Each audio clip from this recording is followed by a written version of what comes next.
Jadi hidayah itu berarti petunjuk dari Allah. Kita kan sering ya mendoakan teman kita dapat hidayah belakangan ini. Kalau ada orang yang menurut kita tidak karu-karuan, terus kita biasanya mengkritiknya dengan kalimat, semoga engkau mendapat hidayah. Nah itu sebenarnya istilah hidayah itu sering digunakan metafor cahaya. Assalamualaikum warahmatullahi wabarakatuh. Kembali lagi di channel saya Filsafat Online.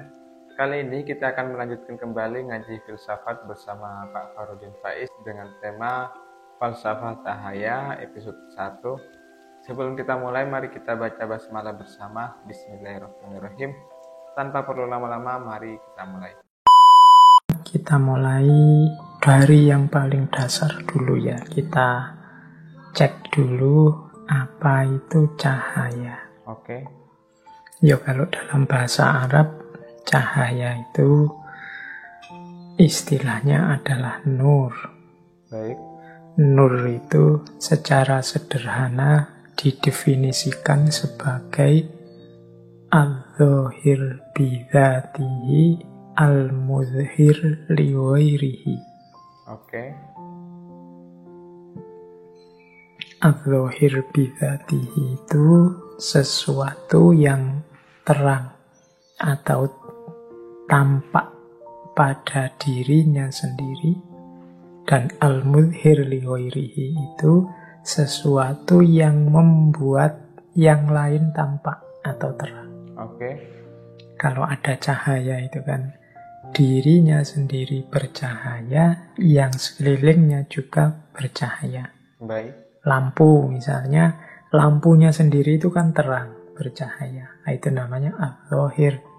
Yang sekelilingnya akhirnya juga ikut kelihatan karena ada cahaya tadi. Itulah al-muzhir. Oke. Jadi ada al-dhahir, ada al-muzhir. Itulah dua karakternya cahaya.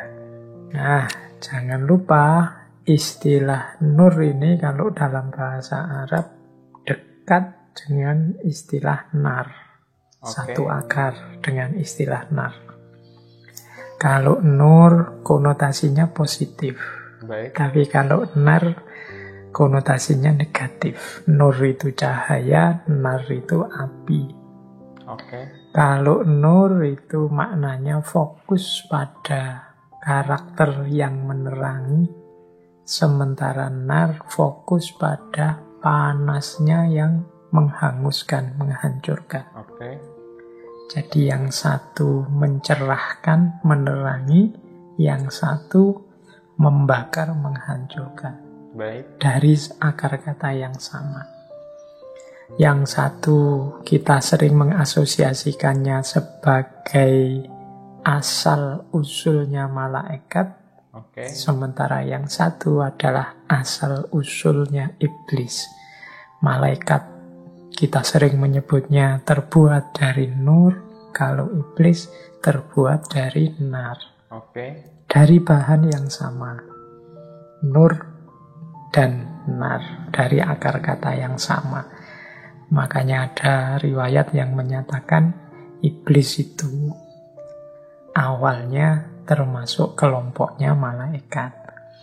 Nah ini silahkan teman-teman yang tertarik bisa dikaji secara etimologis, bisa digali kedekatan maknanya secara semantik, semiotik antara nur dan nar. Oke.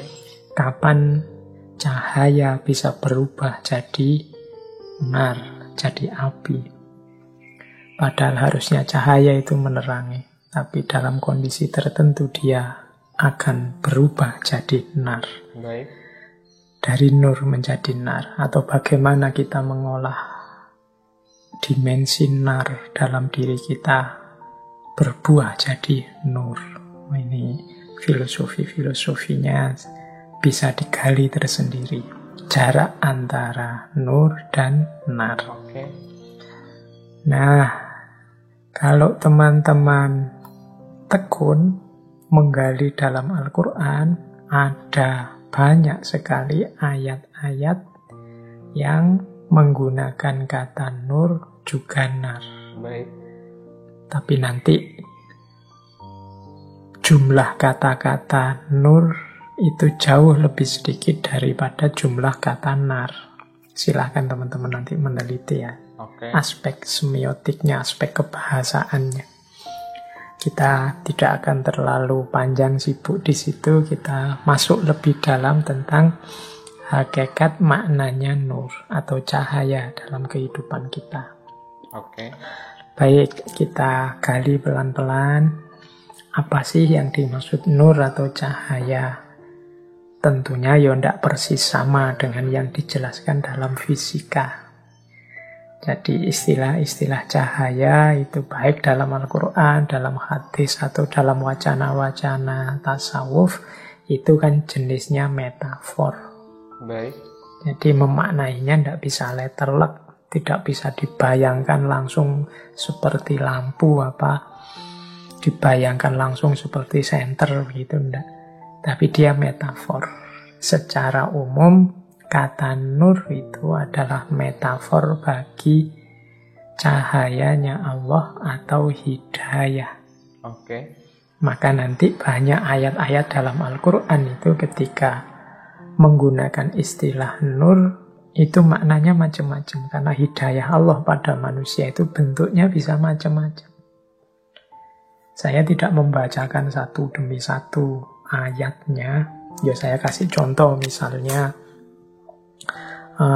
surat Al-Baqarah ayat 257. Allahu waliyul ladzina amanu yukhrijuhum minadh-dhulumati ilan nur. Allah adalah penolongnya orang-orang yang beriman yang mengeluarkan mereka dari kegelapan menuju cahaya. Nah, ini kan dari kegelapan menuju cahaya itu bukan kok terus dari tidak ada lampu nyari yang ada lampunya, tapi dari kebingungan hidup, dari tidak adanya sandaran, dari kehilangan rujukan kebenaran menuju cahaya. Berarti cahaya ini bisa dimaknai sebagai hidayah. Jadi petunjuk dari Allah. Allah yang mengeluarkan mereka dari kegelapan menuju cahaya. Ini kalau teman-teman ingat, dulu waktu kita ngaji Bu Gita Kartini, istilah minadh-dhulumati ilan nur ini kan yang menginspirasi tulisan-tulisan Ibu Gita Kartini yang nanti diberi judul Habis Gelap Terbitlah Terang. Itu makna dari minadh-dhulumati ilan nur. Jadi ada banyak ayat-ayat cahaya yang secara umum artinya sebenarnya hidayah. Jadi hidayah itu berarti petunjuk dari Allah. Kita kan sering ya mendoakan teman kita dapat hidayah belakangan ini kalau ada orang yang menurut kita tidak karu-karuan, terus kita biasanya mengkritiknya dengan kalimat semoga engkau mendapat hidayah. Nah itu sebenarnya istilah hidayah itu sering digunakan metafor cahaya.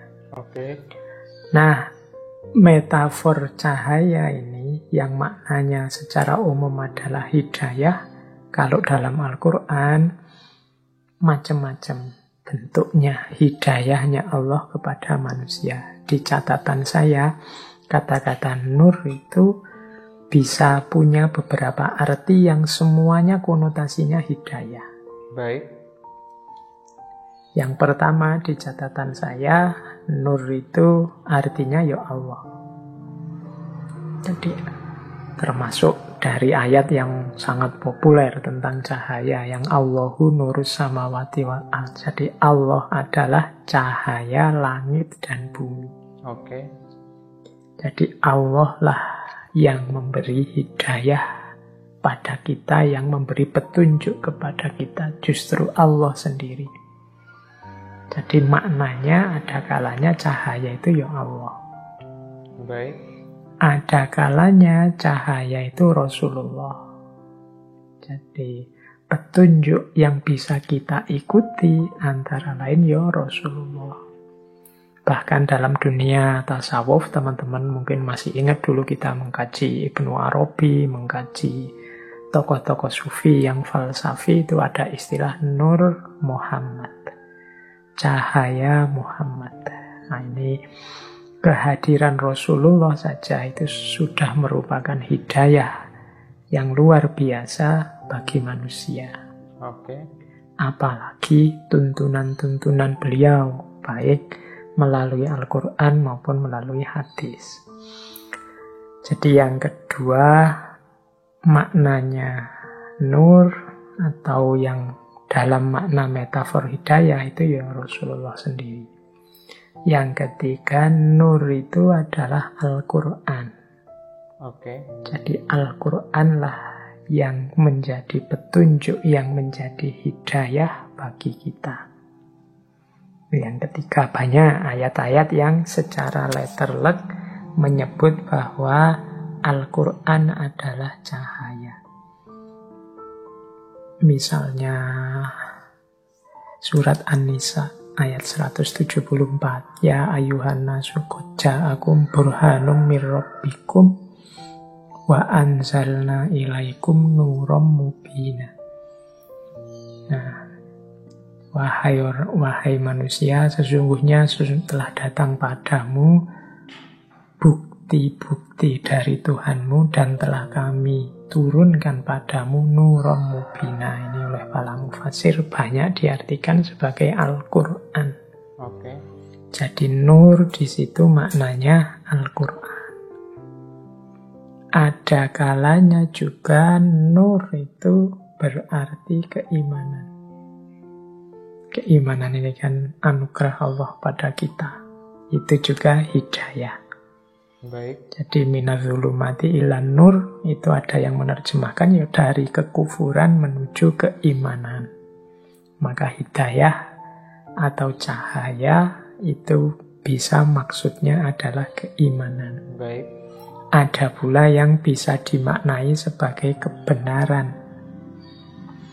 Ya semua yang di atas tadi hakikatnya sebenarnya juga kebenaran. Keimanan itu ya kebenaran. Al-Quran itu kebenaran. Allah, Rasulullah itu kebenaran. Oke. Tapi ada juga yang spesifik maknanya lebih pas. Ayat-ayat tentang cahaya itu kita maknai sebagai kebenaran. Kemudian yang keenam, ada kalanya juga nur itu bisa kita artikan sebagai ilmu. Baik. Jadi teman-teman mungkin masih ingat ya, ketika kita mengkaji Imam Syafi'i, kemudian ada istilah bi'annal ilma nurun. Ketahuilah bahwasanya sesungguhnya ilmu itu adalah cahaya. Ini ketika Imam Syafi'i mengadu pada Imam Waqi'. Jadi kalau ada kata-kata nur atau cahaya dalam Al-Quran, secara umum maksudnya adalah petunjuk atau hidayah untuk manusia.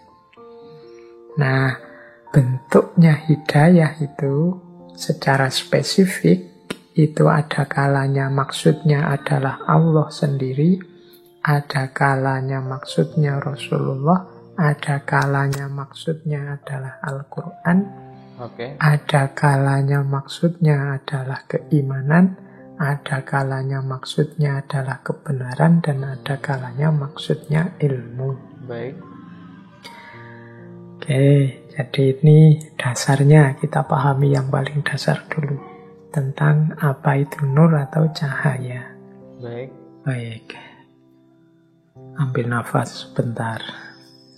Ini semoga teman-teman tidak menganggap ini temanya terlalu berat. Setelah ini mungkin lebih. Oke.